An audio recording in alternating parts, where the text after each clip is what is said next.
നമസ്കാരം. ഇന്ത്യയുമായി സംഘർഷം തുടരുമ്പോഴും പാകിസ്ഥാന് പലപ്പോഴും ഉള്ളിൽ നിന്ന് തലവേദന ഉണ്ടാക്കുന്ന പ്രശ്നമാണ് ബലൂചിസ്ഥാൻ വിഷയം. പാകിസ്ഥാനിൽ നിന്ന് സ്വാതന്ത്ര്യം നേടി ബലൂചിസ്ഥാനെ ഒരു രാജ്യമായി പ്രഖ്യാപിക്കാനുള്ള പോരാട്ടങ്ങളാണ് BLA അടക്കമുള്ള സായുധ സംഘടനകൾ നടത്തിവരുന്നത്. പാകിസ്ഥാനിൽ നിന്നും ബലൂചിസ്ഥാനെ സ്വതന്ത്രമാക്കണമെന്നാവശ്യപ്പെട്ട് വർഷങ്ങളായി BLA പ്രതിഷേധങ്ങളും കലാപങ്ങളും അഴിച്ചുവിട്ടിരുന്നു.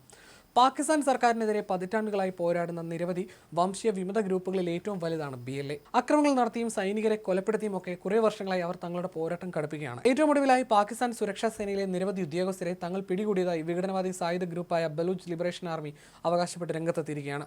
പിടികൂടപ്പെട്ടവർ തങ്ങളുടെ സൈനികരല്ലെന്ന പാകിസ്ഥാൻ സൈന്യത്തിന്റെ ഔദ്യോഗിക വിശദീകരണത്തെ വെല്ലുവിളിച്ചുകൊണ്ടാണ് BLA രംഗത്തെത്തിയിരിക്കുന്നത്. തടവിലാക്കപ്പെട്ടവരെ കൈമാറുന്നതിനായി BLA പ്രഖ്യാപിച്ച സമയപരിധി അവസാനിക്കാനിരിക്കെ പാകിസ്ഥാൻ സൈന്യത്തിലെ 8 ഉദ്യോഗസ്ഥർ തങ്ങളുടെ കസ്റ്റഡിയിലുണ്ടെന്ന് അവകാശപ്പെടുന്ന ഒരു വീഡിയോ അവർ പുറത്തുവിട്ടിട്ടുണ്ട്. ഗ്രൂപ്പിന്റെ മാധ്യമ വിഭാഗമായ ഹക്കൽ വഴി പുറത്തുവിട്ട ഏറ്റവും പുതിയ ദൃശ്യങ്ങളിൽ തടവിലാക്കപ്പെട്ട സൈനികർ അവരുടെ ഔദ്യോഗിക സർവീസ് തിരിച്ചറിയൽ കാർഡുകളും ദേശീയ തിരിച്ചറിയൽ രേഖകളും ക്യാമറയ്ക്ക് മുന്നിൽ പ്രദർശിപ്പിക്കുന്നത് കാണാം. തങ്ങളെ സഹായിക്കണമെന്ന് ഇവർ ഇസ്ലാമാബാദിലെ അധികാരികൾ അഭ്യർത്ഥിക്കുകയും ചെയ്യുന്നുണ്ട്. ഞങ്ങൾ അവരുടെ ആളുകളല്ലെന്ന് സൈന്യത്തിന് എങ്ങനെ പറയാൻ കഴിയും? ഇത് ആരുടെ കാർഡാണെന്ന് യൂണിഫോം ധരിച്ച ഒരാൾ തിരിച്ചറിയൽ കാർഡ് കയ്യിൽ പിടിച്ചുകൊണ്ട് ക്യാമറയോട് ചോദിക്കുന്നുണ്ട്. എൻ്റെ ഐഡന്റിറ്റി കാർഡ് നോക്കൂ, പാകിസ്ഥാൻ എനിക്ക് നൽകിയതാണിത്. ദൈവത്തെ ഓർത്ത് ഞാൻ അപേക്ഷിക്കുകയാണ്. എൻ്റെ പിതാവ് വികലാംഗനാണ്, വീട്ടിലെ മൂത്ത മകൻ ഞാനാണ്. ഞങ്ങൾ നിങ്ങളുടെ ആളുകളല്ലെന്ന് പറഞ്ഞ് ഈ അനീതി കാണിക്കരുതെന്ന് അദ്ദേഹം അധികാരികളോട് കെഞ്ചി പറഞ്ഞു. ഞങ്ങൾ നിങ്ങളുടെ ആളുകളല്ലെന്ന് പറയാനാണെങ്കിൽ പിന്നെ എന്തിനാണ് എന്നെ ഈ ജോലിക്ക് എടുത്തത്? ഈ വീഡിയോ വ്യാജമാണെന്ന് നിങ്ങൾ പറയുന്നത് എന്തിനാണെന്നും അദ്ദേഹം ചോദിച്ചു. തടവുകാരെ കൈമാറുന്നതിനായി ഈ ആഴ്ചയുടെ തുടക്കത്തിൽ വിമത ഗ്രൂപ്പ് പാകിസ്ഥാൻ സർക്കാരിന് 7 ദിവസത്തെ സമയപരിധി നിശ്ചയിച്ചു നൽകിയിരുന്നു. ഈ കാലയളവിനുള്ളിൽ ചർച്ചകൾ നടന്നില്ലെങ്കിൽ തടവിലാക്കപ്പെട്ടവർ വധശിക്ഷ നേരിടേണ്ടി വരുമെന്നും അവർ മുന്നറിയിപ്പ് നൽകി. റിപ്പോർട്ടുകൾ പ്രകാരം ഈ സമയപരിധി ഫെബ്രുവരി 22-നാണ് അവസാനിക്കുന്നത്. ഓപ്പറേഷൻ ഹൈറോഫ് എന്ന് അവർ വിശേഷിപ്പിച്ച സൈനിക നീക്കത്തിന്റെ 2ാം ഘട്ടത്തിലാണ് ഇവരെ പിടികൂടിയതെന്ന് ഗ്രൂപ്പ് അറിയിച്ചു.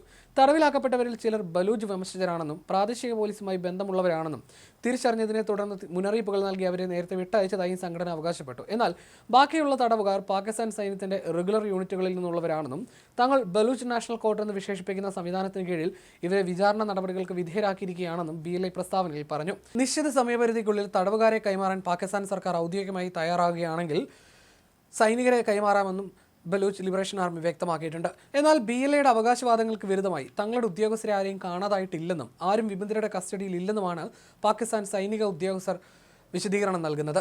തടവുകാരെ കൈമാറാനുള്ള സാധ്യതയും അവർ തള്ളിക്കളഞ്ഞു. എന്നാൽ 7 ദിവസത്തെ അന്ത്യശാസനത്തിൽ ഇനി 3 ദിവസം മാത്രമാണ് ബാക്കിയുള്ളതെന്നും ചർച്ചകൾ ഉടൻ പുനരാരംഭിക്കണമെന്നും BLA ആവർത്തിച്ചു.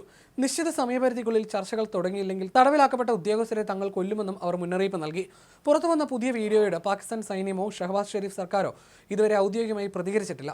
മുമ്പ് പലതവണ തടവുകാരെ കൈമാറാൻ തങ്ങൾ തയ്യാറായെങ്കിലും പാക് അധികൃതർ അതിന് മുതിർന്നില്ലെന്നും സ്വന്തം സൈനികരുടെ ജീവൻ അവർ അവഗണിക്കുകയാണെന്നും BLA ആരോപിക്കുന്നു. ബലൂചിസ്ഥാനിലെ തങ്ങളുടെ സാന്നിധ്യം അധിനിവേശമാണെന്ന വാദത്തെ പാകിസ്ഥാൻ നിരന്തരം തള്ളിക്കളയുകയാണ്. BLA ഒരു ഭീകര സംഘടനയായിട്ടാണ് പാകിസ്ഥാൻ കണക്കാക്കുന്നത്.